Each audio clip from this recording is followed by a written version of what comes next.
Welcome back, my family, to Story Vault. Tonight, we explore 10 disturbing stories from the Appalachian cemeteries, dark places hidden deep in the mountains where the past still speaks.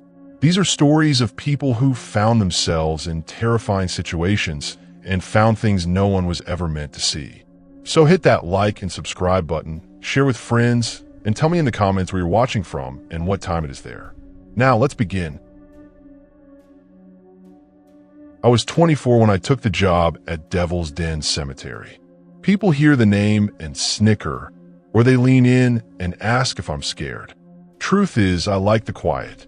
I'm a landscape architect by training, but work is work, and the county needed someone who could read old maps, reset stones, sketch drainage, and keep the place neat. I figured hedges and headstones would be easier than clients who wanted waterfalls and tiny yards. Out here, the hills make their own rules, and my job was to make them look cared for. Devil's Den sits on a knuckle of shale above a bend in the creek. You feel it as soon as you pass the gate. The drop in the air, the way sound gets soft. The oldest stones lean like tired shoulders. Lambs carved for children. Ivy trying to turn everything back into soil.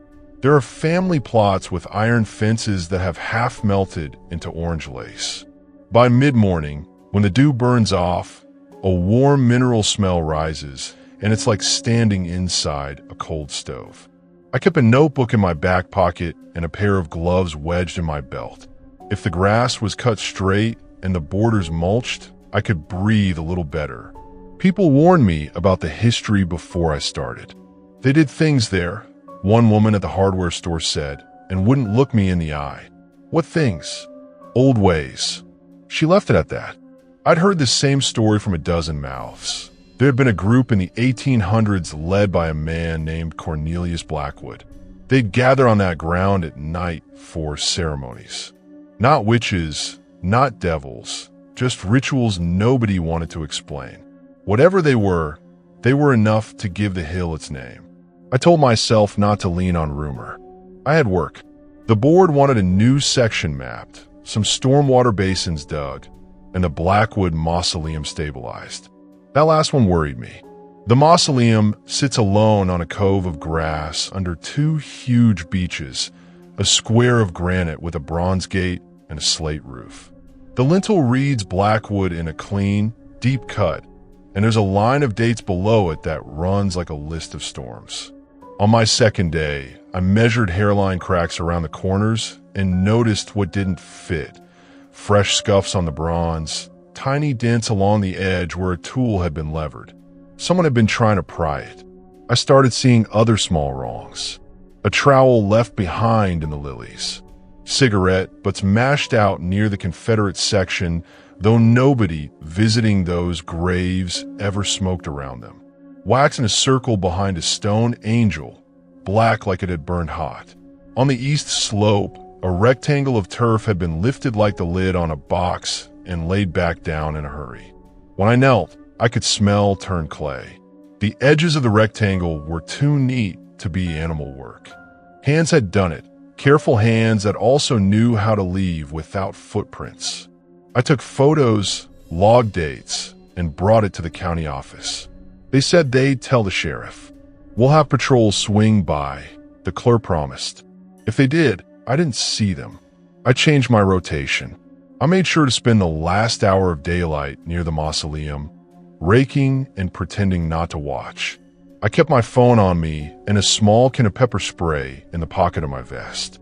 This wasn't the kind of job where you go looking to be brave, but it was mine to keep, and something about the scratches on that bronze gate felt like someone poking a sleeping thing with a stick. It happened on a Thursday. The day never warmed. The clouds sat on the ridge like wet wool, and the birds were quiet. Around 5, I was coiling the hose by the maintenance shed when I heard a clink that didn't belong to wind or chain. Metal on metal, sharp and sure, from the direction of the beaches. I walked soft across the grass until I could see through the low limbs. 3 people stood at the Blackwood gate. 2 wore hoodies and work gloves. The third had a knit cap and a small battery lantern wedged between his boots. One had a pry bar slipped into the seam where bronze met stone. The other waited with a canvas bag. Their movements weren't drunk or sloppy. They were practiced. The man with the cap kept checking over his shoulder while the bar eased and eased. Each time the bronze sighed, I felt it in my teeth. "Hey," I called before I could think better of it. "You can't be there." All three startled, then turned. The one with the cap lifted his chin. "You the lawn girl?" he asked, like he was asking my name to write it down wrong. "Grounds," I said, stepping closer. "Put the tools down." He smiled without his eyes. "We're just visiting kin," he said. I pointed at the pry bar. "Take that out of the gate and leave." The one with the bar tested the seam again and looked at the man with the cap. He shrugged like he didn't mind if I watched them do what they were going to do. I took my phone out and set it on video. "I'm calling the sheriff," I said, and the trees gave my voice back to me. The man with the cap took a step closer to me. "No, you're not," he said quietly. He wasn't big, but he carried himself like someone who didn't do anything he didn't want to do. My thumb found the pepper spray. I thought about the distance between us, about wind direction. Then the temperature dropped like the sky had opened a trapdoor. All at once, every leaf on the two beaches trembled. The lantern between the man's boots flickered and went out. The air smelled like iron filings, like the sour spark you taste when you put a battery to your tongue as a kid. It pressed against my skin the way a storm front does. Something darker than the space around it slid out from the line of trees behind the mausoleum. I know how that sounds. I've tried to describe it right. It wasn't a shape that blocked light. It was a place where light chose not to go. You could see coat and cuff, the suggestion of a high collar, a brim like a hat worn hard in weather. You could see the hands, pale as clean bone. The face, there and not there, too far and too near at once. But the eyes? You didn't see eyes. You felt where eyes would be, like standing with your back to a window and knowing someone is on the other side. All three men saw it too. The one with the bar let it clatter to the path, metal ringing like a bell, and made a sound I've only heard once, when a deer broke its leg in the ditch behind my parents' house. The man with the cap tried to say something and lost the words between his teeth.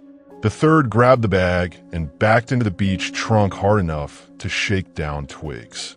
The figure stepped onto the path in front of the gate. He did not touch the men. He did not need to.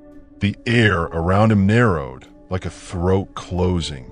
The prying man ran first, boot soles stumbling on stone, and the other two scrambled after him, tripping on their own bag. They sprinted down the slope, past the angel with the wax stain, across the gravel track, never looking back. In the hush that followed, I could hear their feet scrabble on the fence and the rip of a shirt snagging rusty wire. Then they were gone, and my breath came back all in a rush. The figure turned to me as if he had been looking at me the whole time. I didn't move. The pepper spray felt ridiculous in my hand. "You are not their kind," he said. The voice wasn't in my ears so much as in the wood of the gate. It had edges like a saw. I thought of the old portrait in the county museum. Cornelius Blackwood in a black coat, jaw like a plumb bob, eyes that watched the painter back. I had laughed at that portrait once. It was not funny now. "I keep this place," I said, because my mouth needed something to do. "Yes," he said, "and you must keep the underplace too." He lifted one hand. In his palm lay a key the color of wheat in late sun. Brass, long-shanked, wards cut in a neat cross of teeth. It looked heavy, and yet when he stepped close, it made no sound in his hand. He said in my open palm. It had a human warmth to it, not the chill you'd expect. For a moment I thought he would take my hand, but he didn't. "Lock what they would open," he said. "Do not be tempted to know it. Knowing is a door. Doors require keepers." He glanced at the bronze gate, then at the slab floor inside. "Beneath is older than this house and more stubborn. Your board will not understand. They will say it is stone and metal only. Let them say it. What is?" I swallowed. "What lies beneath?" He watched me long enough for the wind to find its courage again. Something that likes to be called, he said. Something that listens when men hammer and names leak out of their hot mouths. We taught a border. They are breaking it with their want. What do? I said, and hated how young I sounded. He turned his chin toward the threshold. There's a ring in the floor under the second slab, he said. Feel with your fingers and you will know it. The key keeps the ring turned to the quiet side. When you hear that thin singing in the stone, you come. You turn it back, and you keep it back. He looked past me toward the lower road, where the last of the rain made a silver line. They will come again with louder tools. The quiet you keep will be louder than what they bring.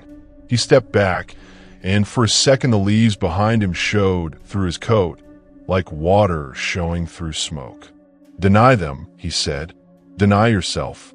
He tipped his hat, not a gesture I've ever taken seriously on a living man. And in the next blink, the space he had been standing in was a slice of moving cold. I don't know how long I stood there. The key sat like a small weight on the skin of my hand until I remembered how to close my fingers around it. I slid the bronze gate open, hard in my throat, and stepped inside. The air felt thicker, as if it had been kept while the world moved on. In the floor, between the names, ran fine joints where the slabs met. I knelt and pressed my fingertips into that seam. At first I felt only stone.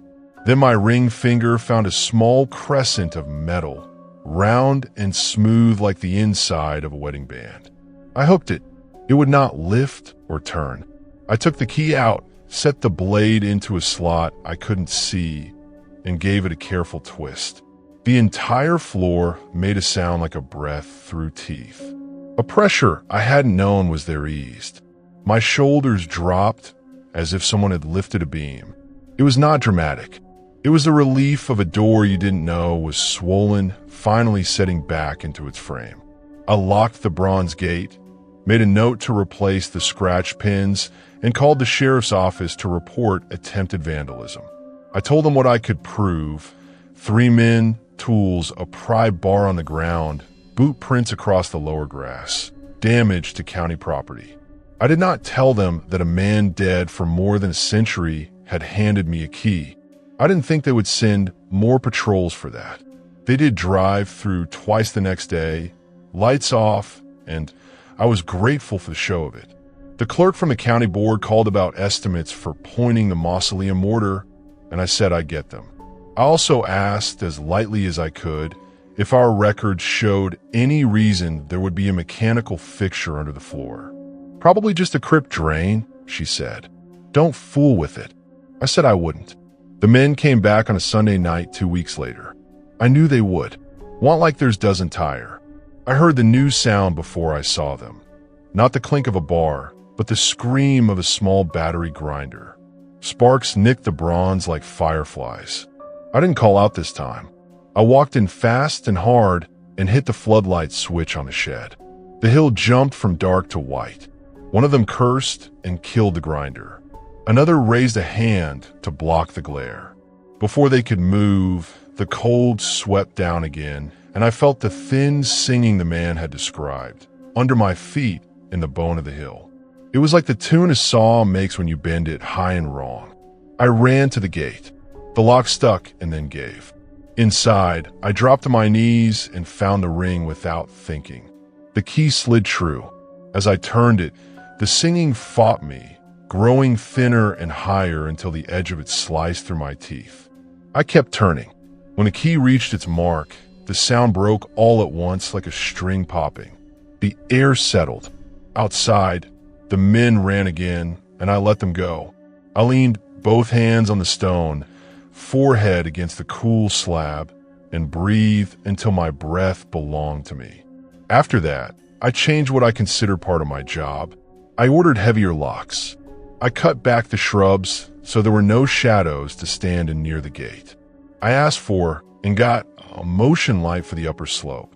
I logged each scrape and scuff in a book I keep in the drawer with the maps.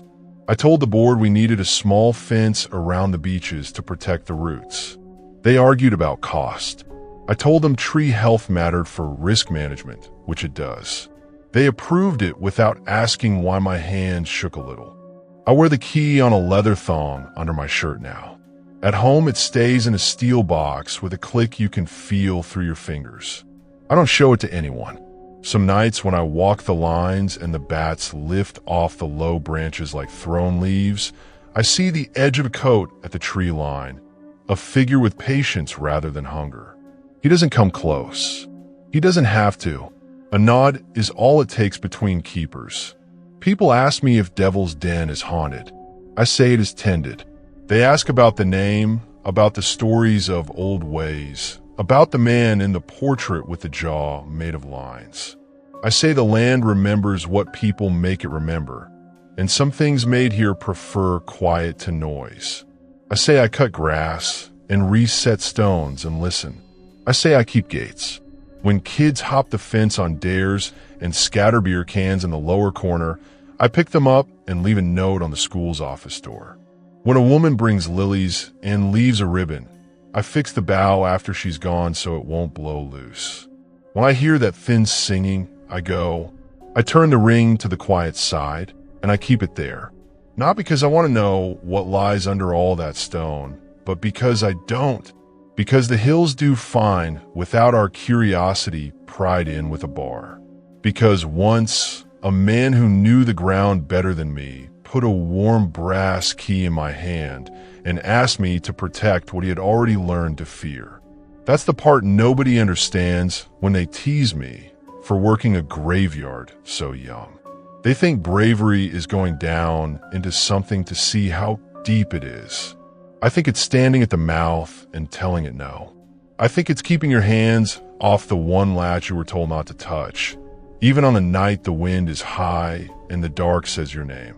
I think it's turning a key towards silence again and again until the silence holds.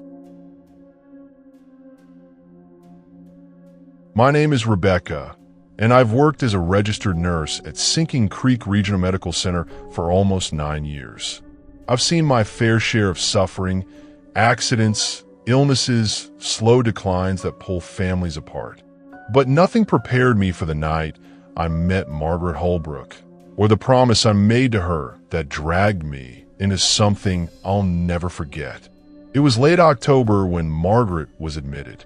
The air outside carried that Appalachian bite, cool, damp, smelling of wet leaves and wood smoke. Inside the hospital, the halls buzzed faintly with beeping monitors and distant announcements. Margaret was placed under my care in room 314. She was thin, pale, her breath shallow but steady. The cancer had spread everywhere. It was only a matter of days. She had no visitors.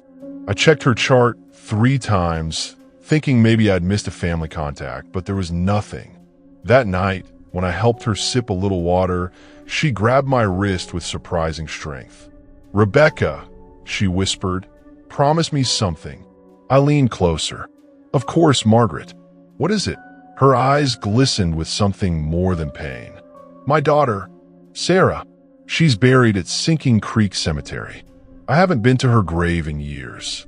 Please, after I'm gone, go there for me. Tell her I love her. Tell her I'll be there soon." Her hand trembled against mine. I wanted to comfort her, maybe tell her family would take care of it. But she had no one, just me. So I nodded.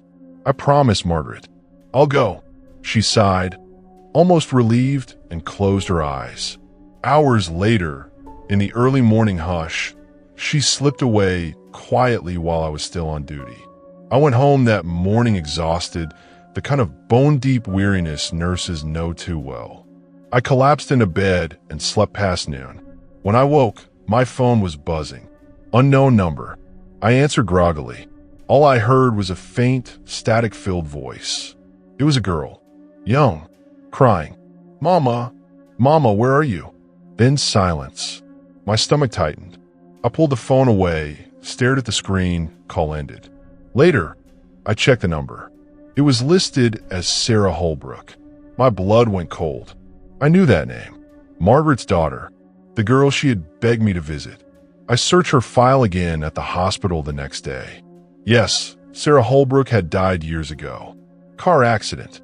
She was buried at Sinking Creek Cemetery, and yet her number had been disconnected for nearly a decade. So who had called me? For the next 3 nights, it continued. Always the same. My phone would ring around midnight, and the voice would whisper through the static. "Mama, please, it's so dark. Mama, don't leave me. Where are you?" The worst part? Sometimes I swore she said my name. Not Rebecca clearly, but something close, mangled through the static, like she was learning who had replaced her mother. By the 4th night, I couldn't take it anymore. Sleep was impossible. My coworkers noticed the dark circles under my eyes, the way I jumped whenever my phone buzzed. I didn't tell them the truth. I couldn't. Who would believe me? But I remember my promise. Margaret had begged me to go to the cemetery. Maybe that was the only way to end this. Sinking Creek Cemetery sits outside town, down a narrow gravel road that winds past hollowed barns and rusted-out trucks abandoned in the weeds. Locals say it's one of the oldest burial grounds in the county. Civil War soldiers rest there, their headstones crumbling. Whole family plots with iron fences eaten through by rust. I went just after dusk, a lantern in hand, my phone buzzing in my pocket. The October air smelled of wet earth. The wind rattled the last dry leaves in the trees.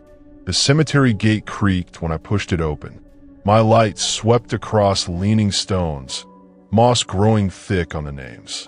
The silence felt unnatural, as though the woods around me were holding their breath. I searched row by row until I found it. A small granite headstone, partly sunken into the ground, carved with Sarah Holbrook, beloved daughter, 1997 to 2015 inch. I crouched down, brushing leaves from the stone. My heart pounded. The phone in my pocket buzzed again. With trembling hands, I answered. This time, the voice was clear. "Mama," I whispered. "Sarah, your mother loves you. She asked me to tell you that." For a long moment, silence.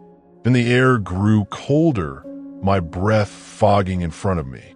Behind me, gravel crunched softly, as though footsteps were approaching. I spun around, but the path was empty. When I turned back, I froze. A figure now stood by the grave. A young woman, pale, dressed in what looked like the clothes of another decade. Jeans, a hoodie, both ripped and stained as though from an accident. Her hair hung tangled, her eyes wide and wet with grief. She stared at me, not moving. "You're not Mama," she whispered. "No," I said carefully. "But your mother sent me. She wanted me to tell you she's coming. She loves you." The girl's lips quivered. "I've been waiting so long. It's so lonely here." I wanted to run, but something in her voice broke me. She wasn't dangerous. She was a child still waiting for her mother. I knelt by the grave. "Sarah, Margaret is with you now. She passed just days ago. She wanted me to tell you she's near." The figure shuddered, as though the words unlocked something. Behind her, the air shimmered. I saw another figure forming, older, frail but smiling. "Margaret." "Sarah," the older woman said, her voice soft as the autumn wind. "I'm here, sweetheart. I've come." The girl's face lit with a mix of joy and sorrow. She reached out. Their hands touched, fingers weaving together. Then, slowly, both figures began to fade. The last thing I heard before they vanished was a whisper. "Thank you, Rebecca." The cemetery fell still again. My phone, clutched in my shaking hand, flickered and died completely. Battery drained though it had been full. The coldness lifted. Crickets began chirping again in the woods. I stumbled back to my car, barely remembering the drive home. I slept that night for the first time in days. No phone calls, no whispers, just silence. At work, I told no one what happened. How could I? But sometimes when I pass by room 314, I feel a warmth in the air as though someone is smiling at me. And every October, when the wind turns sharp and the leaves fall in heaps across Sinking Creek Cemetery, I drive out there again. I place flowers on Sarah's grave, and on Margaret's too, for she was buried beside her daughter. The headstones sit side by side now, mother and child, finally together. And I never forget the night I kept my promise. My name is Michael Garrett, and I teach 11th grade U.S. history at the high school on the ridge above town. My side hobby, according to my students, it's my secret obsession, is genealogy. I trace lines the way some people fish creeks, patient and stubborn, sitting quiet until a name rises to the surface. It started with a picture in my grandmother's Bible, a stiff black and white of a man in suspenders whose face looked a lot like mine. She said he was a Garrett from over the hollow, and that one day I should find where he's laid. It felt like a task I was born into. On a drizzly Saturday in late September, I was back in the county courthouse, breathing that old paper smell that clings to everything there. String-tied packets, cracked ledgers, a desk fan with a wobble. The clerk on duty, Miss Laverne, let me set up at a side table with the land deed books. I worked through them the way you work through a stone wall, one slow rock at a time, checking grantee indexes, then grantor indexes, then the body of each deed. A few Garretts turn up, Hiram, Josiah, one that might have been Garrett with 2 T's, but nothing matched the dates I wanted. Then I saw it, a deed from 1894, copied in a splayed hand. In the margin, Booger Hole Hollow Sim. The seller was W. McCleary, trustee. The buyer, G. Garrett, for family plot. The words ran a current straight through me. Family plot. I read it twice to be sure. In the description of the land, there was enough to find it. A piece of ground on the South Fork of Sinking Creek, being that knoll known locally as Booger Hole Hollow, bounded by black oak and a flat stone bearing marks. I copied the page by hand and took a phone photo too, feeling the quick, nervous buzz of a break in a long case. The name looked plain as daylight, Garrett. Not Jarrett, not Garrett. My line. Laverne wrinkled her nose when I asked for the best way to reach Booger Hole Hollow. That old place? She said. You sure you want to be poking around there? Folks don't go. At least not folks with good sense. She shrugged at my look. I can mark a road on your map if you want, but that's all I'll say.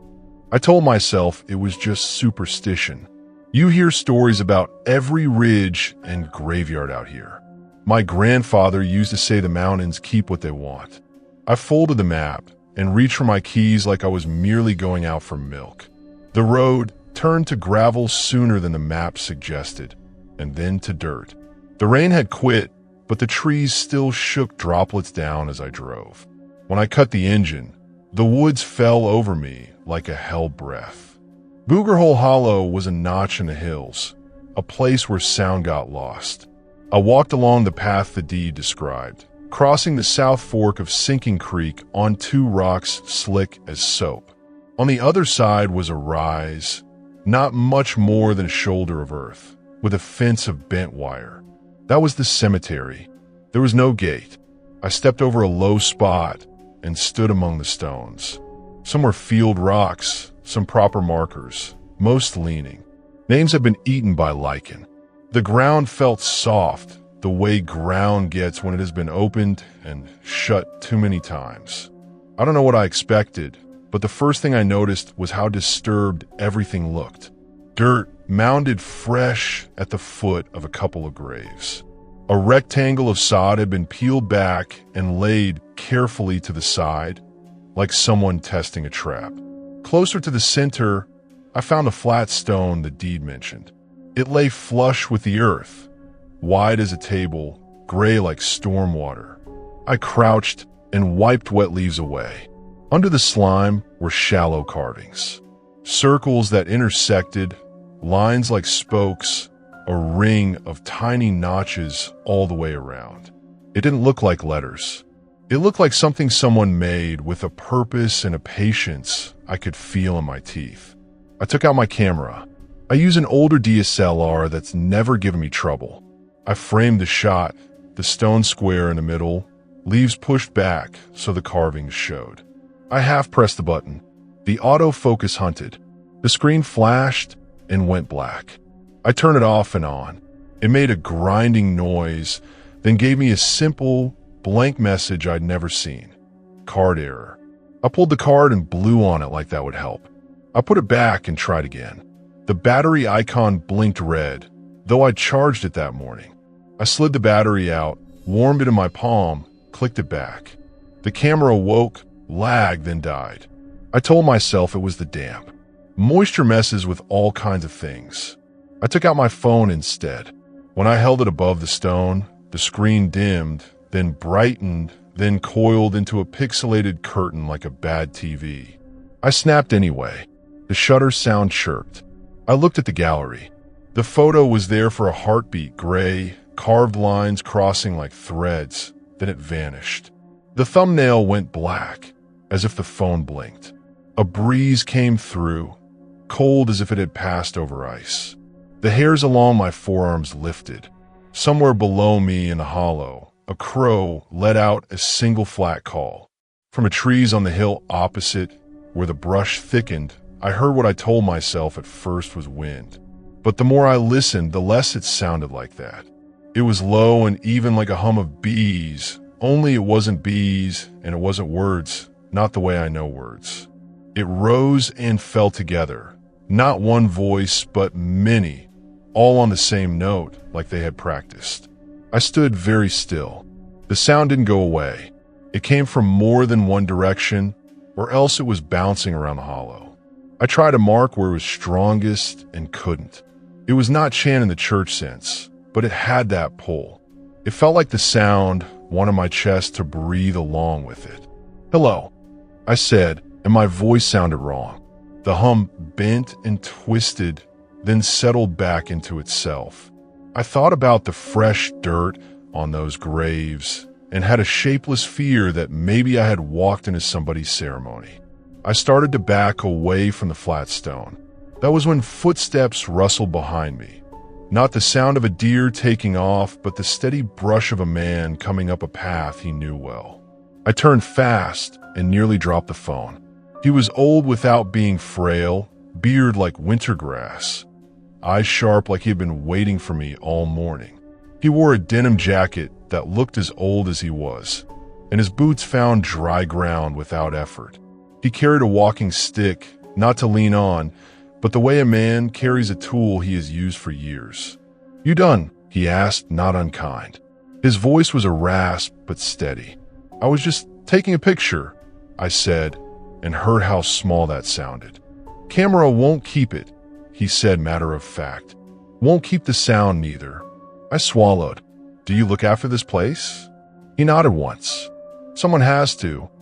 He looked past me at the flat stone, then back. "You're not from this hollow." "No," I said. "My name is Michael Garrett.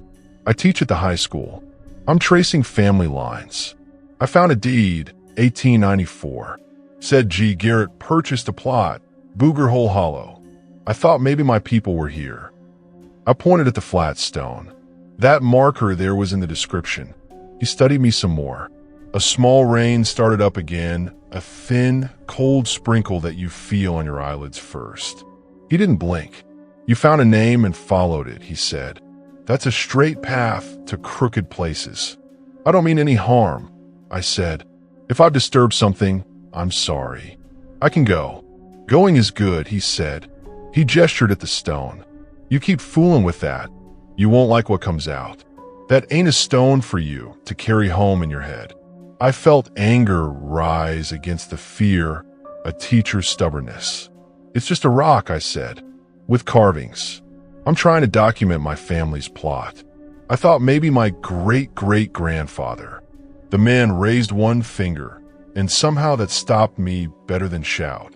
The hum in the trees climbed like it was pleased. He shook his head once. "Listen to me now, but there's a door." He said it so simply that it was almost nothing. "Folks who came before, they used it when they had to. Old ways. Not the kind you read in a thin book at the library, neither. The kind you cross with your own feet, One step and then another, when something won't let your sleeping lie flat.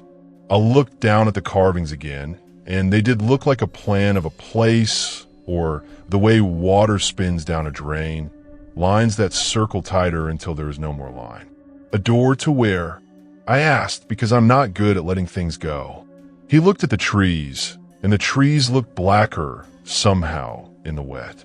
Not where, he said. What? He tapped the ground with his stick. You see the turned earth. Some young fool's been at it, trying to pull a thing through they can brag about later. They don't know what they're calling, only that they want to be the one who called it. You take pictures, you help him without meaning to. A picture is a way of pressing your thumb on a thing. You press long enough, it leaves shape. Shape is what it waits on. The hum thickened for a breath like a crowd agreeing. The cold seemed to come up from below, as if the earth had rolled over and shown its back. I didn't come to open anything, I said, and meant it down to my bones. I can find my people. He nodded again, slow. He pointed at my bag. You got a copy of what you found? I handed him the phone with the picture I'd taken of the deed page at the courthouse. He used 2 fingers like the phone might bite and leaned in close, eyes doing careful work. He made a small sound in his throat, and for a second I thought he was laughing at me. But when he looked up, there was no laughter at all. See that letter you took for AG? He asked, tapping the screen with a nail. That loop, right? There's ink humped up where the clerk's pen caught. That ain't Garrett. That's Jarrett. Ain't your line. He handed the phone back. Seen it before. People want so bad for something to fit that they push it in the slot it don't belong. The air left me like someone had knocked a fist into my chest. Jarrett. I had considered it when I first read the page and then waved it away. The clerk's hand was loose. The loop looked closed. I wanted AG, and so I saw AG. I knew better than that. I teach kids every day to check a source against another source. But the word family does strange math in a person's head.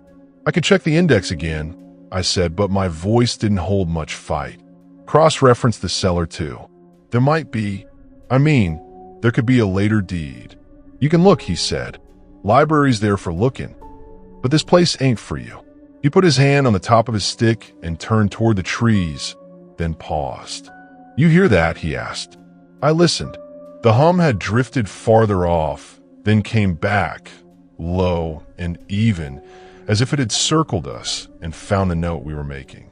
I smelled creosote, though there were no railroad ties near. The cold bit through my jacket. He watched me.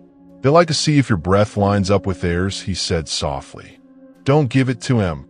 Ow, I asked, ridiculous and desperate at once. Leave, he said, with a half-smile that didn't reach his eyes. And don't take nothing that belongs to the ground. Not even a picture. I nodded and slipped the camera back into my bag. I realized my fingers had gone numb. I stepped around the flat stone with my eyes averted, as if it was a person I didn't want to meet. At the fence, I turned to say thank you, and the old man was not where he had been. He was a dozen yards off, moving between the stones, straightening a flag at a veteran's grave, touching a fallen limb with his stick. He didn't look back at me. He didn't need to. He had said all he meant to say. I followed my own muddy prints back to the creek. While I crossed, the hum rose once in a single swell that made the water tremble and then fell away so quick you could think you had imagined it. I didn't look over my shoulder. I walked to my car, got in, and locked the doors, then felt silly for locking the doors of the woods. The first turn of the key did nothing. I tried again. The car coughed, lights stuttering, then grudged itself awake like an old dog and took me out to the county road. Back in town, I went straight to the courthouse because that's what I do when I don't know what else to do.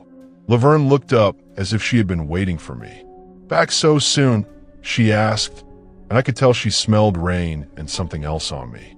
I want to check one letter, I said, and held my wet jacket tight to my sides. I pulled the deed book again, spread it carefully, and looked at the clerk's scrawl until my eyes watered. The old man in the cemetery had been right. In that looping line I had wanted so badly to be a G, there was the faintest cross at the top, the smallest bump that matched another line on the page. Jarrett, not Garrett. I traced it with my finger, cheeks hot with shame and relief, and a thin rim of fear that didn't know exactly where to sit inside me. I checked the index under Jarrett. There was G. Jarrett, purchase of burial ground, Booger Hole Hollow. I checked the seller's name and other entries and found a short file on a church trustee who had managed small parcels after a split in the congregation in the 1890s. I went deeper, pulling a folder that had probably sat untouched for decades. There was a note, dated 1921, about the old hollow ground where certain services were held prior to the adoption of new hymnals. The hair on my arms rose again, but this time for a different reason. I closed the folder, thanked Laverne, and stepped back into daylight that felt too bright. At home, I spread my notes across the kitchen table. I cross-checked my own line again. My great-great-grandfather was a Jesse Garrett, not A. G. Jarrett. He had been buried on the north side of the county, not the south fork of Sinking Creek. There was no paper line that would ever have led me to Booger Hole Hollow, except for my own mistake and the pull of a word that felt like it belonged to me. That night, I plugged my phone in my laptop to see if any shadow of the picture remained. The file size blinked 0 kilobytes. The camera showed nothing either, though the card worked fine for pictures I took of the lamp on my desk and the little chip dish where I keep screws I never find matches for. When I closed my eyes, I saw the flat stone anyway, wet and gray, carved lines bending inward like a whirlpool. For a week, I didn't sleep right. I would doze and wake with that low hum in my head, the sense of breath that was not mine pushing at me from the edges of a dream. I told myself it was just the power of suggestion. Minds feel what they expect to find. But on the fourth night, I woke with words in my mouth I didn't know and sat up choking on them. I turned on the lamp and let the light stand guard. On Friday, during my last class of the day, a student asked if we could go out and look at the map of the county that hangs in the hallway. I said yes, just to be moving. We stood there talking about migration routes like people always have good reasons for where they end up. I found my finger tracing the south fork of Sinking Creek before I knew it, like I needed to prove it was only a line on paper. After the buses left, I drove out to the edge of town and turned down a road that did not go near the hollow. I parked, rolled down the windows, and let evening come into the car. I said out loud, to nobody and anybody, I am not your breath. It sounded foolish and good at once. I repeated it until I believed it enough to start the engine and go home. On Sunday after church, I carried a small bouquet to the hillside cemetery where my grandmother lies. I set the flowers in the holder, wiped the letters of her name with my sleeve, and told her what I had done, how I had pressed a wrong letter into a right shape, how I had stood on a place that was not mine, how a man with winter grass in his beard had told me to stop taking pictures like pictures own the world. I told her I had listened and that I would keep listening. I haven't gone back to Booger Hole Hollow, and I don't plan to. If a student asks about it one day, I will say what my grandfather said. The mountains keep what they want. In my notes, I put a big line through the 1894 deed and wrote in capital letters that even my future self will not miss. Jarrett, not Garrett. False trail. I keep the page where I can see it, to remember that sometimes the most important part of a map is the road you do not take again. Now and then, only now and then, I still hear something like that hum when I am very tired and the house is very quiet. It folds itself into the refrigerator's buzz or the heater's whisper, and I tell myself it's nothing but tired ears. I lay my palm on the table and feel the steady drum of my own blood and say, with all the simple stubbornness I can gather, this breath is mine. As for the old caretaker, I asked around town enough to learn a name. Mr. Dodd, Ephraim to those who knew him, a man who kept to himself and kept an eye on places people have forgotten how to be respectful around. The woman who told me that also said he didn't talk to many, and I didn't say that he had talked to me. I do not know if I will ever see him again. It would be fine either way. I still hunt names on weekends. The wall is still there, and I still take it apart stone by stone. When I hit a blank now, I sit a little longer and ask the question I should have asked then. Is this mine to open? Most times the answer is plain. Every now and then the answer feels like weather moving in the trees.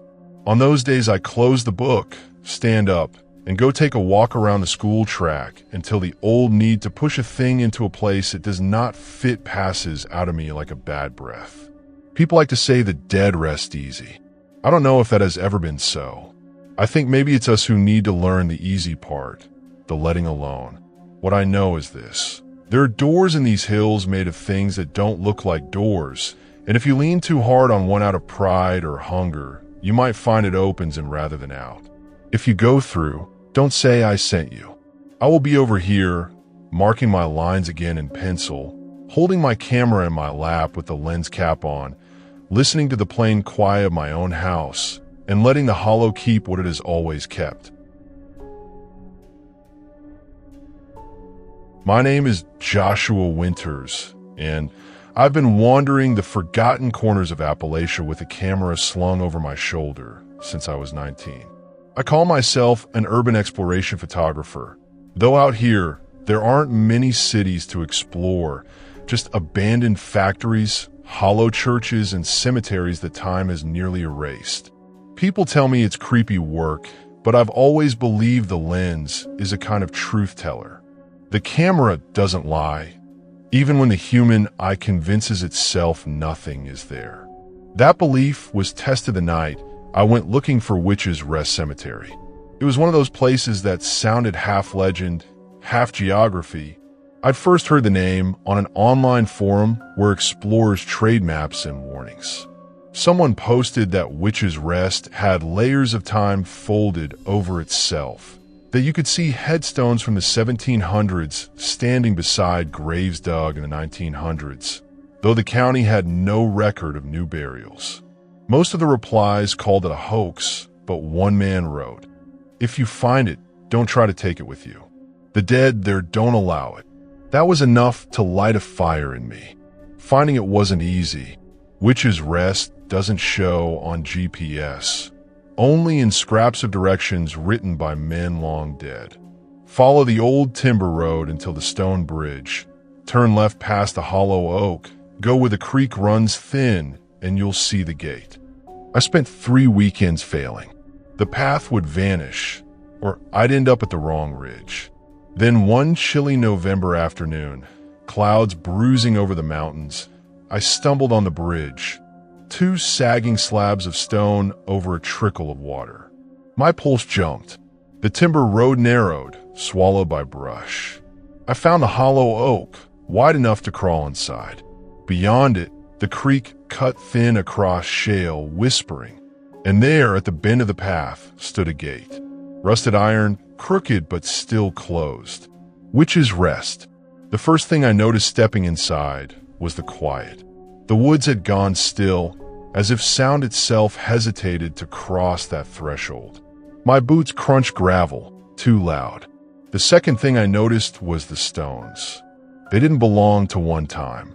A tablet worn smooth, initials lost. A Victorian obelisk with carved roses.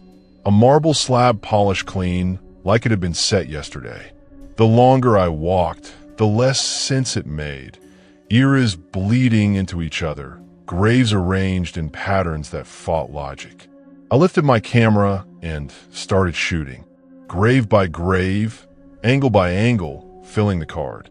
Through the viewfinder, I saw things the naked I didn't. Faint outlines of people. A young soldier in a tattered uniform leaning against a marker. A woman in a bonnet clutching a book.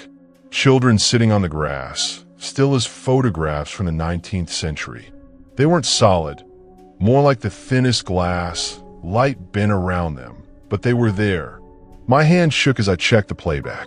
Clear, every figure sharp, their outlines glowing against the dusk. Proof, more proof than I'd ever caught. I kept walking deeper. The air grew heavy. My breath, clouded though the night, wasn't that cold. Shadows pooled thick, like ink spilled at my feet. At the far side of the cemetery, I framed a shot of a row of stones that seemed to vanish halfway into the earth. I pressed the shutter. Nothing. The camera froze. Screen black. I clicked it off and on. Dead. Cursing, I pulled my phone. Its camera blinked awake, shaky but working. I snapped 3 quick shots, then checked the gallery. The thumbnails showed gray figures. My heart surged with triumph until they flickered, turned black, and disappeared. File corrupted. I thought of the warning, the dead don't allow it. The wind rose, carrying voices. Not words I could recognize, but layered whispers, a crowd speaking over itself. My chest tightened. I knew when I was being told to leave. I should have gone, but the truth teller in me wanted one last image. Just one. I set up my tripod by the largest stone in the cemetery, an angel with wings chipped away. I switched batteries, reset the camera, and forced it to power up. Miraculously, it lit. The sensor whined, but the shutter clicked. I captured the angel, the trees behind it, the path back to the gate. And then the figures came. Not 1 or 2, but dozens. Through the lens, they lined the graves, standing shoulder to shoulder. Men in uniforms from wars a century apart. Women in mourning dresses and plain farm clothes. Children barefoot in the frost.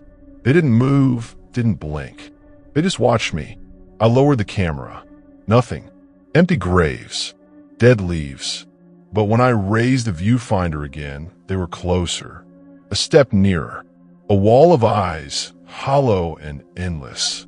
The camera shut down in my hands. I bolted. Tripod abandoned. Bag half open, I sprinted down the path. The gate groaned as I shoved through.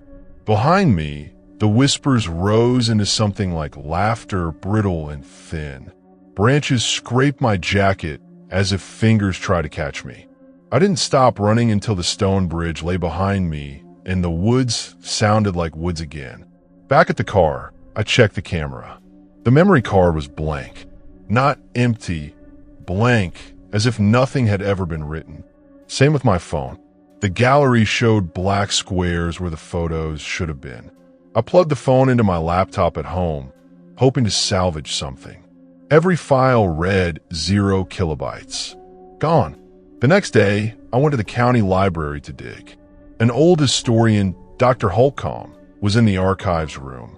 When I mentioned Witch's Rest, he looked up sharply. "You found it?" he asked, voice soft. "I think so. But my photos, they never stay," he interrupted. "You could bring the best equipment money can buy, and still they vanish. It's been tried before. Witch's Rest is not meant to be documented." "Why?"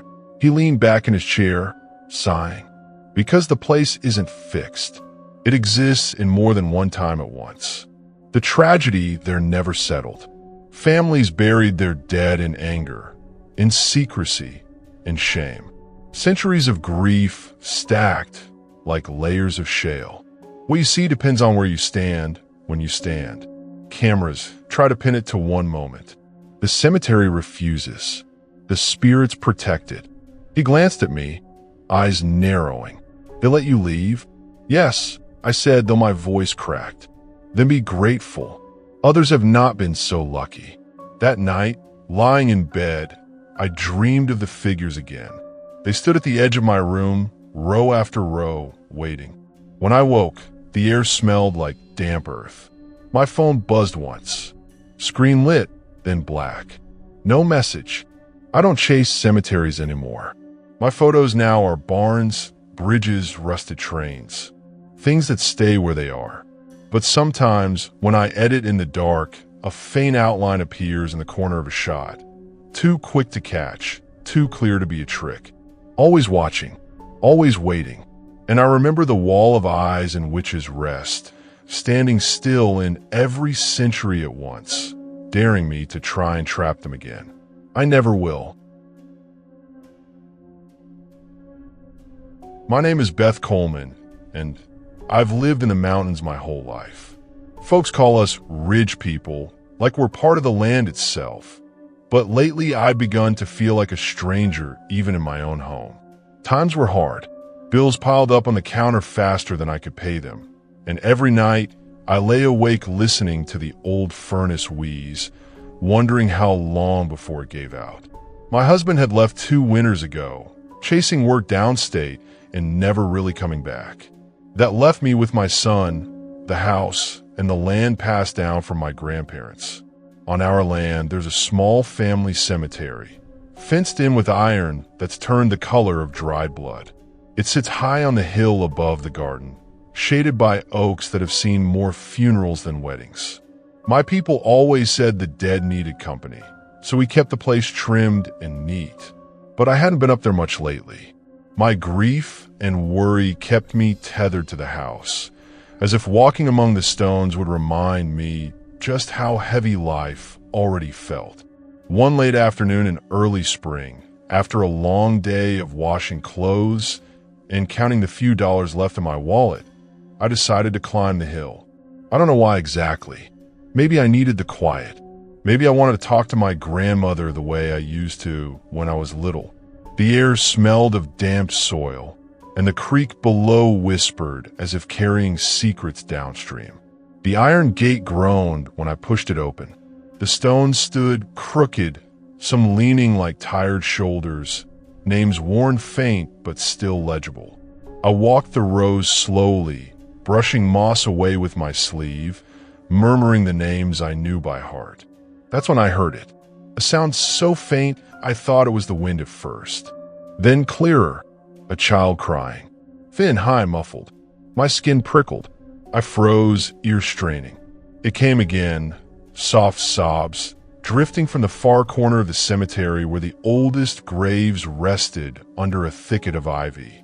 My heart pounded as I followed the sound. There, half hidden beneath leaves, was a small headstone I had never noticed before. It was low to the ground, weathered, but I could still make out the words. Lucy Morrison, born 1884, died 1892. 8 years old. The crying grew sharper as I read her name, and I felt something shift in the air, like the world had taken one slow breath.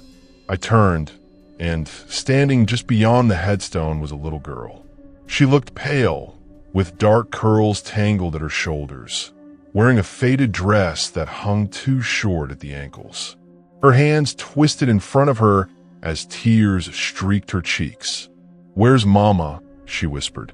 I stumbled back, nearly tripping over the roots. But she didn't vanish. She stood there, solid in her sorrow, eyes wide as if expecting me to answer. I swallowed, my throat dry. "Honey, who are you?" "Lucy," she said, almost too soft to hear. "I want my mama." "Where is she?" I felt my knees weaken. Lucy Morrison, the name carved in stone. I wanted to run. Every sensible part of me screamed to run. But another part, the mother part, couldn't move. The way she cried reminded me of my own boy when he was small, waking from nightmares, reaching for me in the dark. "Lucy," I said, forcing my voice steady, "your mama loved you. She's not here now, but she was supposed to come get me." Lucy's voice cracked. "I've been waiting and waiting. It's so dark." My eyes blurred with tears. I didn't know how to tell a child's spirit she'd been waiting more than a century. Instead, I knelt by her grave and brushed the moss clean. Something stirred in my memory. My grandmother once told me about a Morrison girl in our family who had died young, long before my grandmother was born. Scarlet fever took her, she'd said. Her mama never stopped grieving. It hit me then, Lucy was mine, my blood, my great-great-aunt, and she was still waiting, alone. I reached out, though I wasn't sure my hand would meet anything. To my surprise, her small fingers brushed mine, cold as creek water. She flinched, then clutched tight, as if afraid I'd vanish too. "Lucy," I whispered, "you don't have to wait anymore. I can take you to your family." Her eyes searched mine, doubtful but desperate. Really? Yes, I said, even though I had no idea how. I guided her across the cemetery to the Morrison family plot, where 4 tall stones stood together. Her parents' names were there, and 2 siblings I'd never heard of, their lives cut short by the same fever. This is them, I said softly. Your mama and papa. They've been waiting too. Lucy stared at the stones, her small face trembling with longing. The air thickened, heavy with silence, until slowly shapes began to form beside the markers. A man and woman, pale outlines that sharpened into figures. A boy and a girl stood with them, smiling faintly. Lucy gasped. Mama, the woman's arms open wide. Lucy, she whispered, voice like the wind through leaves. The little girl let go of my hand and ran. She rushed into her mother's embrace, dissolving into light as their forms touched. The father knelt to gather them both, the siblings joining, and in that instant they glowed brighter than the setting sun. I cover my face, tears streaming, as warmth spilled through the cemetery like dawn breaking. When I dared to look again, they were gone. Only the stones remained, but the air felt lighter, as if a long-held grief had lifted. I sank to the ground, shaking.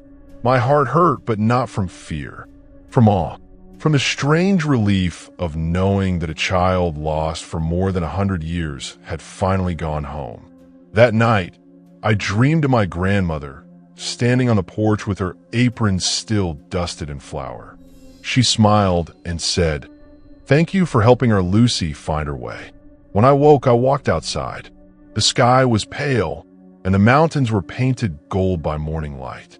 For the first time in months, I felt something other than dread pressing down on me. The bills were still there, the problems too, but I didn't feel as alone, because I'd seen what family meant, even beyond death. Now I keep the cemetery trimmed better than ever, not just for the living who visit, but for those still waiting. Sometimes when I climb the hill at dusk, I hear laughter in the breeze, soft and sweet, like children at play. And I know Lucy is no longer crying in the dark. She's with her mama, exactly where she belongs. My name is Dale Crowder, and for nearly 10 years I worked the night shift as a groundskeeper at Skull Camp Cemetery. Folks always asked me how I could stomach that job, alone among the dead when the world was dark. Truth is, it never bothered me much. Cemeteries are quieter than anywhere else on Earth. The living make more trouble than the dead ever could. Or at least that's what I thought.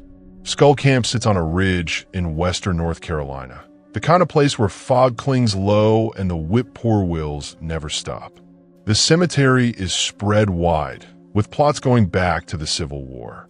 Old iron fences ring family corners, and marble angels stand watch with faces eaten away by time. At night, the only light comes from a lamp by the caretaker's shed and the glow of town far below. It was my duty to walk the grounds every evening, check for vandalism, pick up litter, and keep watch until dawn. For years, it was uneventful. I read books, smoked the occasional cigar, and learned the names of every stone by heart. But in the fall of my 10th year, things changed. It began with little signs. One morning, I found black candle wax hardened into a circle near the Anderson plot. Another night, I noticed a series of strange carvings scratched into the back of a granite headstone. Symbols like crooked stars and spirals. At first, I told myself kids were sneaking in, dabbling in occult nonsense. Teenagers dared each other all the time. I cleaned the wax, scrubbed the stone, and didn't report it. But the disturbances kept growing. Graves appeared tampered with, dirt turned up as if someone had dug and then carefully covered it again. I'd walk my rounds and find fresh footprints in mud, too large and too many to belong to a lone teenager. Once, near the old section where the ground slopes uneven, I swore I heard low voices carried on the wind. I convinced myself I was imagining things until one night I wasn't. It was late October, just after midnight, when I spotted movement near the far edge of the cemetery. I killed my flashlight and crept closer, keeping to the shadows. Under a clutch of trees, 8 figures stood in a circle around an open grave. They wore long black robes with hoods pulled low, their lanterns throwing sharp light that made their shadows stretch like broken limbs. On the ground between them was a curved knife, gleaming silver in the lantern glow. One figure held it up, chanting words I didn't recognize. The others answered in unison, their voices weaving into a rhythm that raised goose flesh on my arms. I want to call the sheriff, but something in me froze. The chanting grew louder, and as it did, the ground itself seemed to shiver. Cracks split the dirt around the grave. I swear I saw skeletal fingers of roots and maybe bones pushing through, clutching at the air. One of the robed figures poured a dark liquid, blood, I think, into the grave. The earth moaned. It wasn't the wind or an animal. It was the ground groaning, deep and guttural, as if something beneath had been disturbed from a long sleep. Then, one by one, other graves across the cemetery began to stir. Dirt mounded and split. Stones tilted. From the corner of my eye, I saw shapes rising, thin, pale, dressed in clothes from another century. Men in suspenders, women in ragged dresses, children barefoot and hollow-eyed. They didn't look at me. They walked slow, drifting toward the circle as if pulled by invisible strings. I stumbled backward, heart hammering. My flashlight clattered against the stone, the sound sharp in the stillness. The chanting stopped. Every hooded head turned toward me. "Who's there?" one barked, voice harsh and young. I ran. I don't remember my feet hitting the ground. I tore through the rows of graves, nearly tripping on markers, until I reached the caretaker's shed. I locked myself inside, breathing like I'd run a mile. Outside, I heard footsteps crunching gravel, then fading. Minutes or hours passed before silence returned. When dawn broke, I forced myself out. The cemetery looked normal again. No footprints, no cracks in the graves, just the neat rows of stones, quiet as always. But near the Anderson plot, the dirt of one grave looked freshly turned. I told myself it was a nightmare, stress from working too many nights. But the next week, the ritual returned. I heard the chanting again, carried on the wind. This time I stayed hidden, watching as the figures circled another grave. The spirits rose once more, drifting like smoke. And then, one of the robed figures lowered his hood. He was no kid. He was a man, maybe late 30s, face stern, eyes sharp. He looked right toward the tree where I hid and smiled. The next morning, a note was slipped under the shed door. It read, "You've seen what lies beneath. Don't interfere again, or you'll be joining them." My hand shook as I read it. They knew who I was. I should have quit then, but pride kept me. That, and fear of looking foolish. Who would believe me? A night keeper claiming cults were raising the dead? I kept my head down, but the rituals grew bolder. Whole sections of the cemetery seemed to sag, as if drained of life. The air was colder even in daylight, heavy with a smell like iron and rot. One night, the leader himself came to me. I was locking the gate when I turned and found him leaning against a headstone, hood down, that same calm smile on his face. "You don't have to fear this," he said. His voice was smooth, too smooth. "You've tended these grounds for years. You could tend more. We could teach you to work with them, the awakened dead. They remember what the living forget." "I don't want any part of it," I said, though my voice wavered. "You already are part," he answered. "You've seen. The dead know your face now. It would be easier if you came willingly." I gripped the gate hard. "Leave me alone." He studied me a moment, then shrugged. "Suit yourself. But the next time you hear them rise, don't look away. Once you see them clearly, you'll understand." Then he melted into the shadows, gone like smoke. That was the last night I worked skull camp. I resigned a week later, telling the board I had health problems. They didn't ask questions. The cemetery still stands, and someone else has the night shift now. I never go near it, but sometimes when the wind shifts and carries sound from the ridge, I swear I hear chanting again. Low, steady, pulling at the dark. And I wonder what will happen the night they stop raising the dead in secret and decide to let them roam the hills for everyone to see. My name is Annie Caldwell, and I run a small antique shop on Main Street in Johnson City.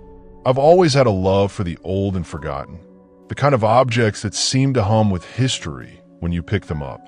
My shelves are full of pressed glass, carved oak, and faded photographs of people whose names no one remembers. Customers say my shop feels like stepping into another time, and maybe it does. But I'll never forget the day I brought in the wedding dress. It was early summer when a man arrived with the collection. He said he was clearing out his grandmother's attic and didn't want to throw anything away. Most of it was typical: china sets, dolls with missing eyes, trunks of old letters. But in the bottom of one cedar chest lay the dress. It was Victorian, ivory silk, now faded, almost the color of parchment. The bodice was high-necked with delicate lace trim, sleeves fitted with tiny pearl buttons. The skirt was wide, heavy with layers that swept the floor, even on the hanger. Despite the dust, it was beautiful, the kind of gown you'd imagine in a daguerreotype. The man hesitated before handing it over. "That belonged to Charlotte Hensley," he said. "My great-aunt. She died young. Wore it before she—" His words trailed off. He shook his head. "You can take it if you want. My family never liked keeping it. I bought the whole collection, dress included, and displayed it in the front window on a mannequin. It looked striking under the glass, lace catching the afternoon light. I thought it would draw customers in. That night, I locked up and went home. But when I returned the next morning, something felt wrong. The shop was cold, colder than the air outside. My breath fogged faintly as I moved through the aisles.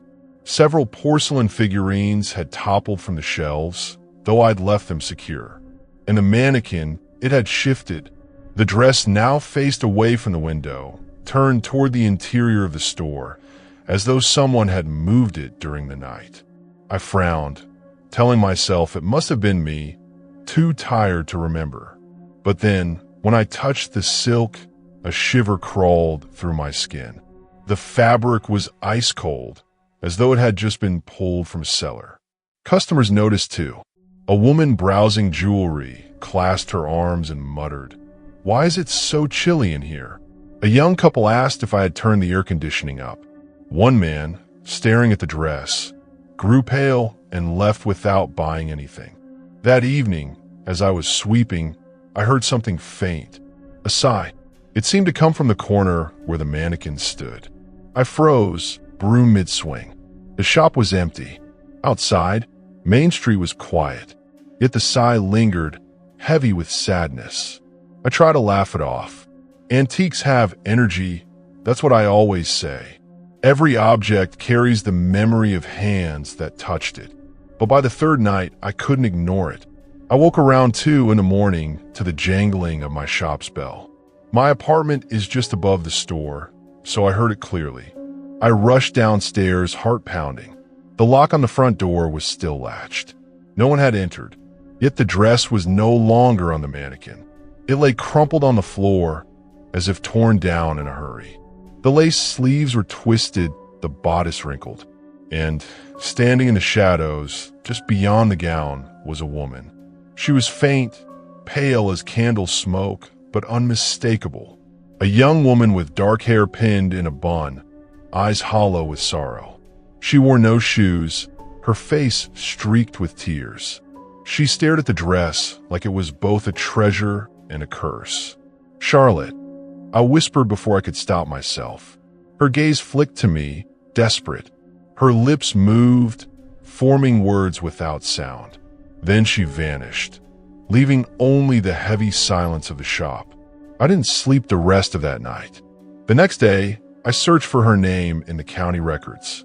Sure enough, Charlotte Hensley was listed, died in 1892 at age 23. The note said self-inflicted wounds. A suicide.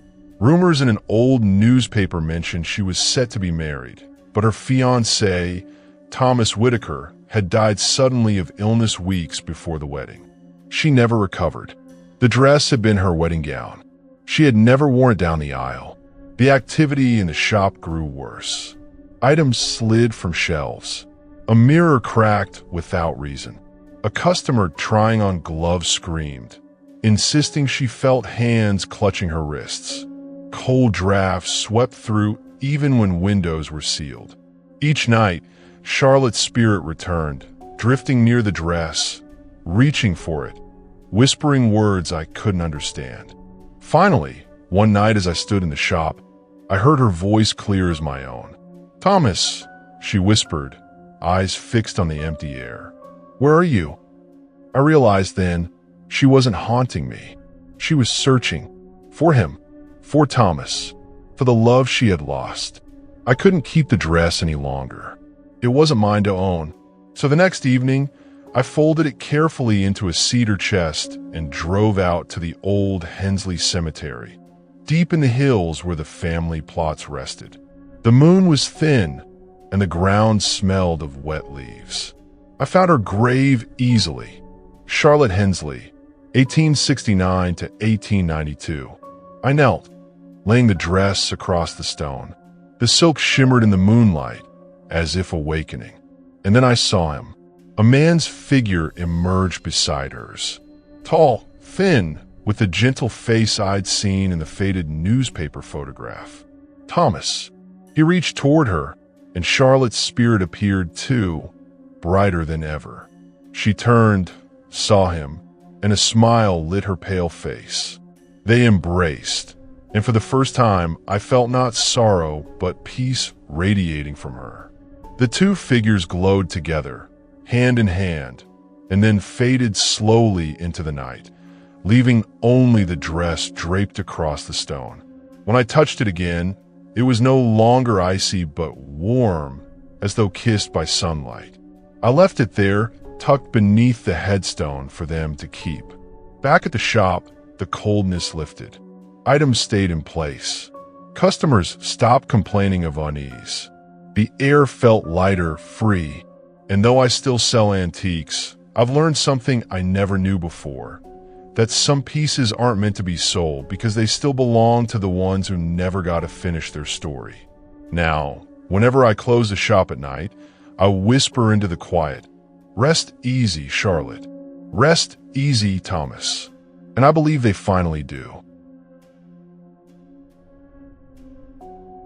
My name is Clayton Matthews, and I've been teaching Appalachian history at East Tennessee State for more than 2 decades.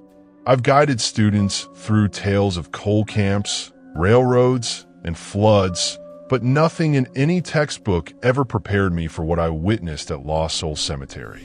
It began as a research project.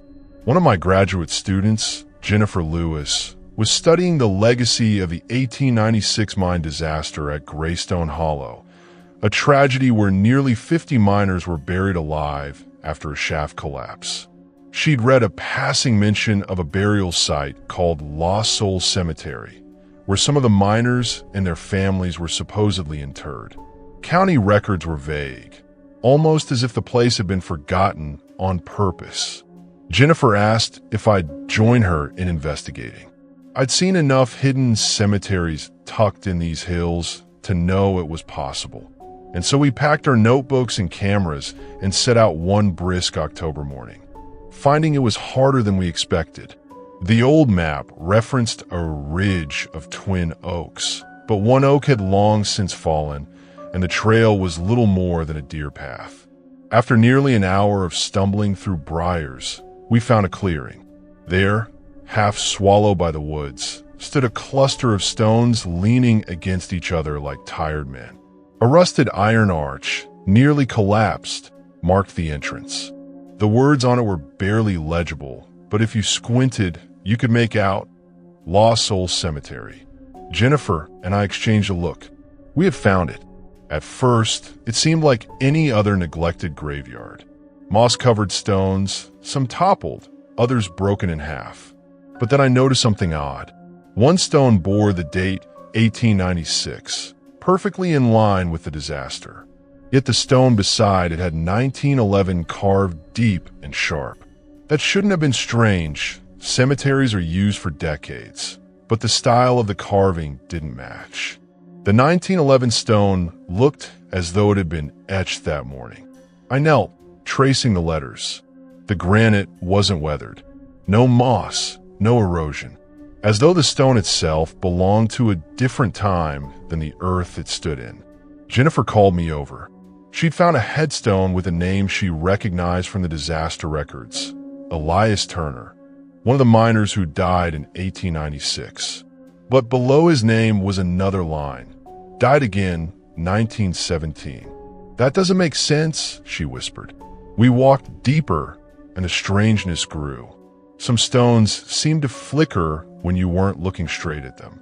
One moment, a stone bore a child's name. Born 1902, died 1904. The next, the date shifted. Born 1903, died 1906. Jennifer swore she saw the letters change while her eyes were on them, like someone rewriting history in real time. I tried to photograph the stones. My digital camera snapped the shots, but when I checked the playback, the images didn't match what I'd just seen. Graves that were side by side in reality appeared yards apart in the picture. One stone was missing altogether. This cemetery isn't fixed, Jennifer murmured. Her voice trembled. It's like it keeps changing. We sat on a low wall, trying to steady ourselves. That was when the air shifted.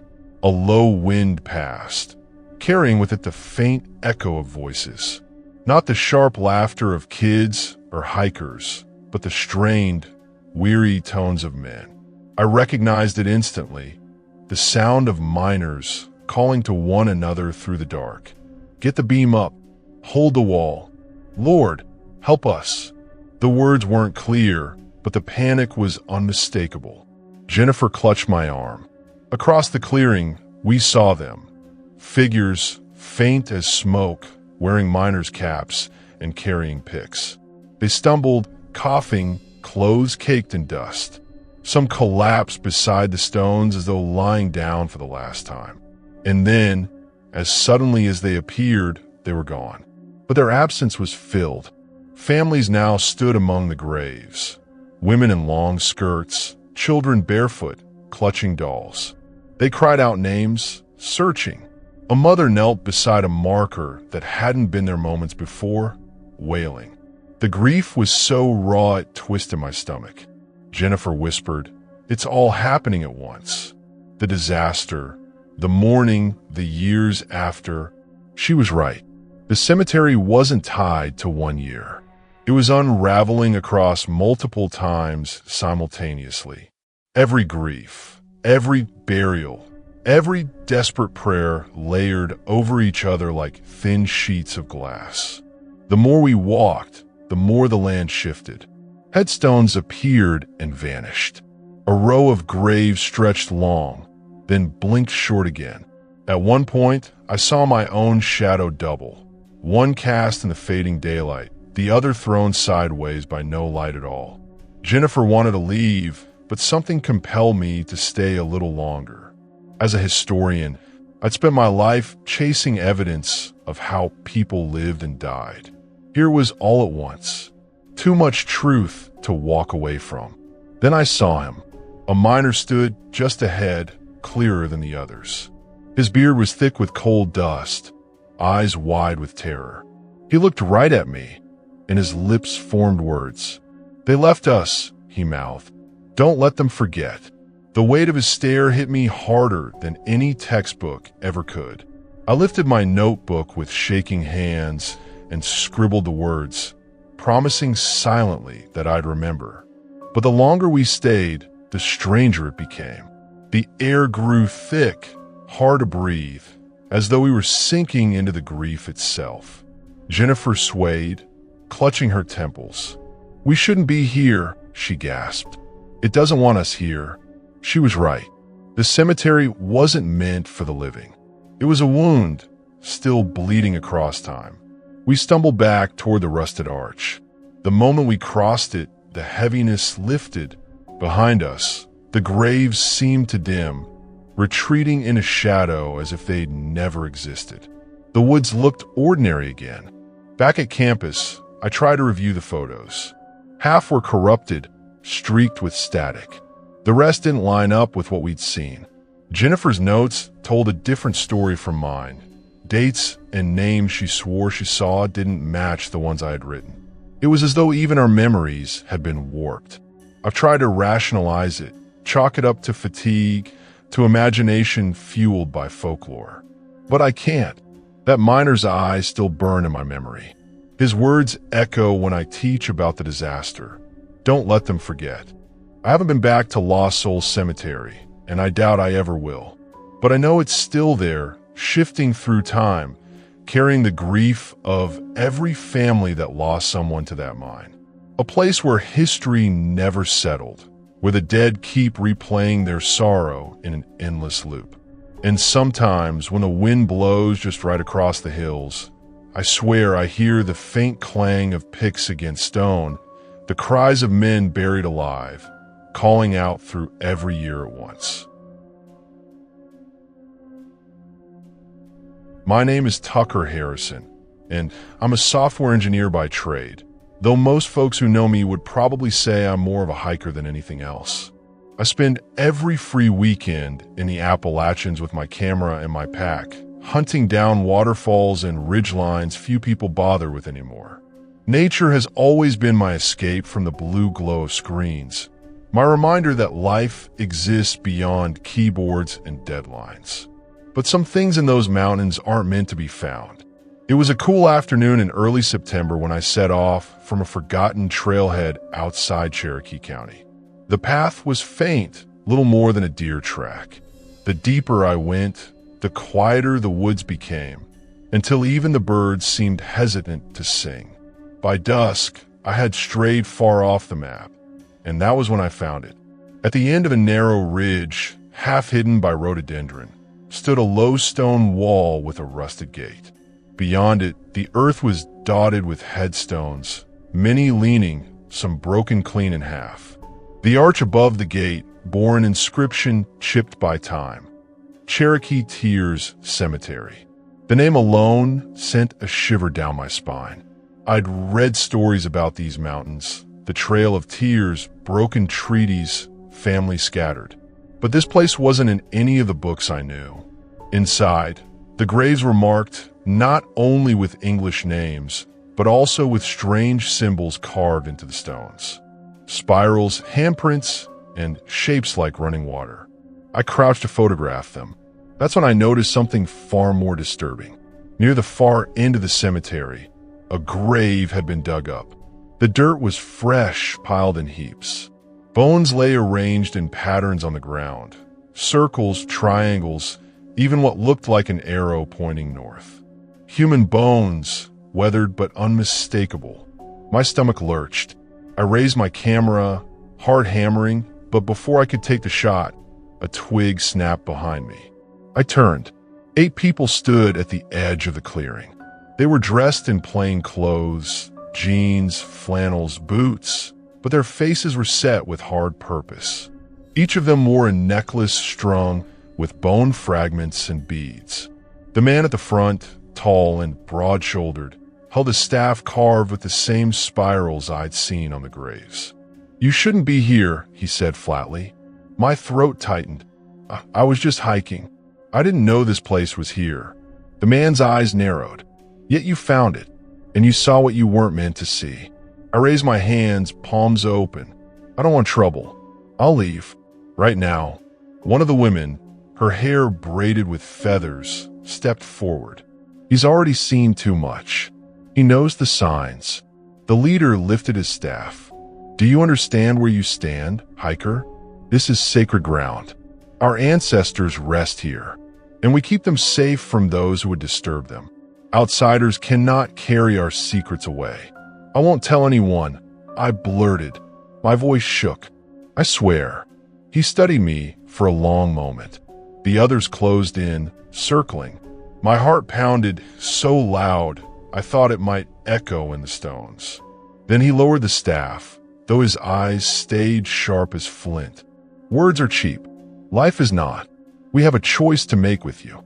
One of the younger men hissed. We should end it now. Leave his bones to guard the gate. Fear rooted me to the ground. My mind raced through escape routes, but they boxed me in. If I ran, I'd never make it. The leader silenced the others with a raised hand. No, not yet. Sometimes silence is more powerful than blood. He stepped closer, his shadow falling over me. You will leave here alive, but only if you carry our warning with you. If you ever reveal what you've seen, if you bring others here, we will know, and we will come for you. He leaned in so close, I felt his breath. Do you understand?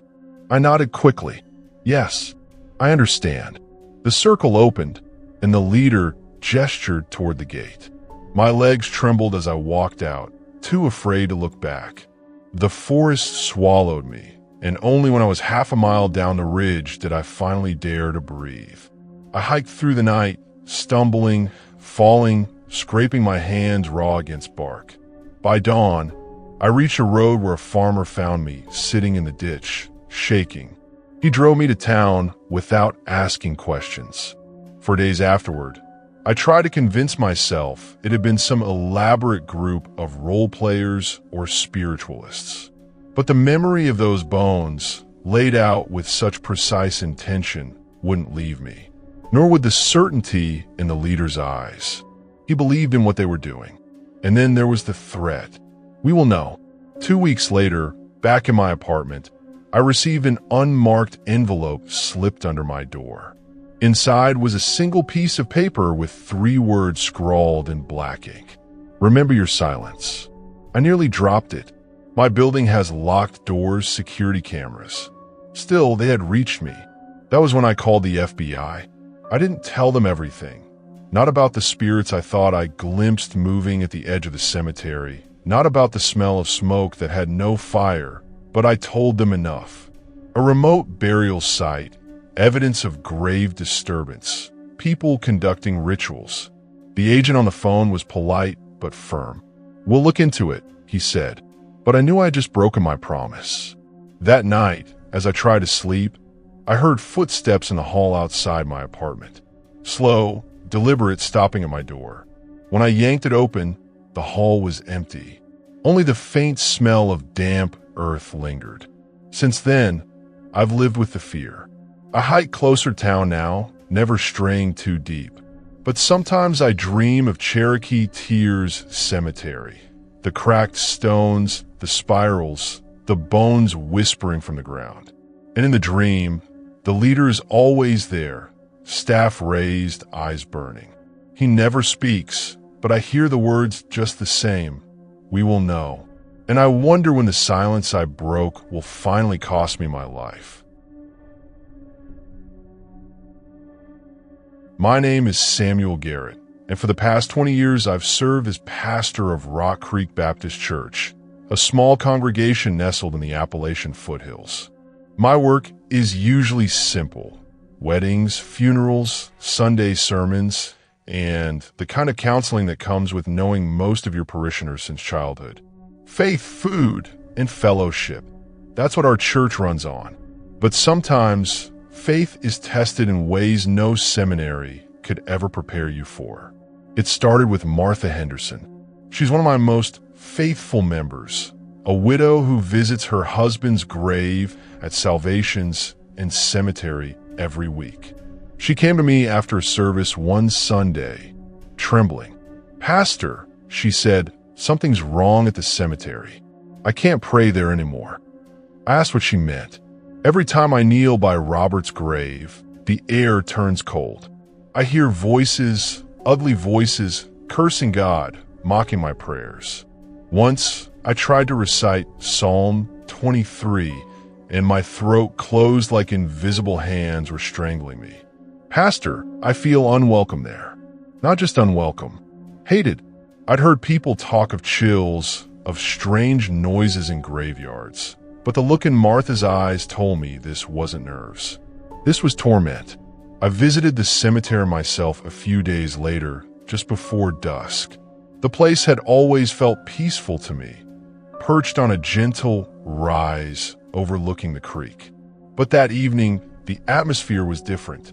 The moment I crossed the gate, the temperature dropped. My breath clouded. The air felt heavy, suffocating. When I reached Robert Henderson's grave, the silence shattered. A voice hissed right in my ear, though no one stood near me. "Leave this ground." I spun around, heart hammering. Nothing, only rows of stones and the sigh of wind. I opened my Bible and began to read aloud. Almost instantly, the words turned sour in my mouth. My vision swam. The page seemed to darken, the letters twisting into shapes that weren't words at all. And then, from the ground itself, a guttural growl rose, deep and mocking. I stumbled back, slamming the Bible shut. That growl echoed inside my chest, shaking me to my bones. For the first time in my ministry, I felt I was standing in the presence of something truly demonic. I left quickly, but I didn't leave it behind. That night, dreams clawed at me, shadows writhing in the cemetery, voices chanting blasphemies. When I woke, my room stank faintly of sulfur. The next morning, I called my old friend Dr. Morrison, a professor of theology and an expert in demonology. He'd helped churches before when strange disturbances arose. After I explained, he was quiet for a long moment. Then he said, "Pastor Garrett, what you describe isn't just a haunting. It's desecration. That cemetery has been claimed." "Claimed?" I asked. "By a dark entity," he said.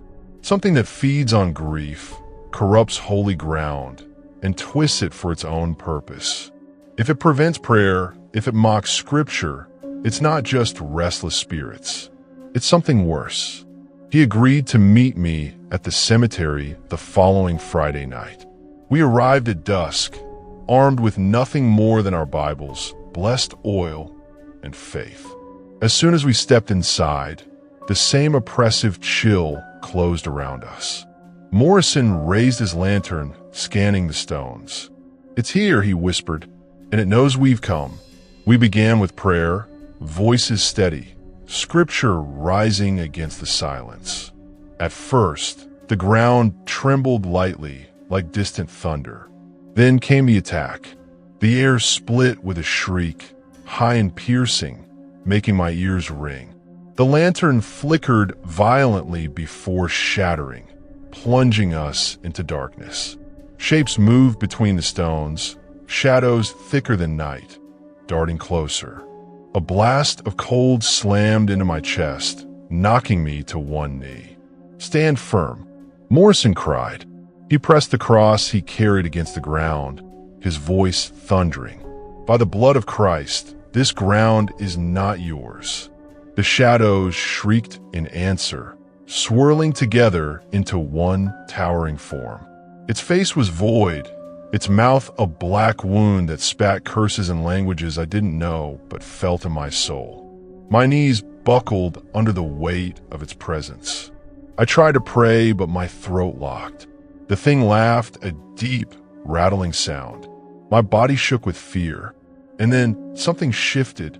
From the graves around us, a soft glow began to rise. I saw outlines, men and women in old clothes, children clutching hymnals. The righteous dead, buried in this ground long before it was corrupted. Their faces shone with calm defiance. They lifted their voices, not in screams, but in prayer. The words of hymns, the echo of psalms, a chorus of faith that built like a storm. Their light pressed against the darkness, driving it back inch by inch. Morrison shouted, "Join them, Samuel. Add your voice." I forced the words through my trembling lips. "The Lord is my shepherd. I shall not want." My voice grew stronger. "Though I walk through the valley of the shadow of death, I will fear no evil." The glowing spirits joined, the chorus swelling, until the air shook with holy sound. The dark entity roared, flailing as the light consumed it. With one final scream, it fractured, breaking apart like smoke and wind, leaving only silence. The cold lifted. The stars blinked back into view overhead. Morrison sank to his knees, sweating, breathing hard. "It's done," he whispered. "The ground is reconsecrated." I looked around. The glowing spirits smiled faintly before fading back into the earth, their peace restored. Only the graves remained, quiet once more. We left the cemetery exhausted, but triumphant. For weeks afterward, Martha visited her husband's grave again without fear. She told me the air felt warm, peaceful, as it used to. I still drive by Salvation's End now and then. The iron gate creaks in the wind, the headstones lean under moss, but the heaviness is gone. It feels like a holy place again, guarded not only by our prayers, but by the spirits who rest there. I know evil is real. I've seen it, heard its voice, felt its cold hand. But I also know this: the faithful dead are not powerless. And when the darkness rises, it is not we alone who fight. It is the entire communion of saints standing together until the light wins.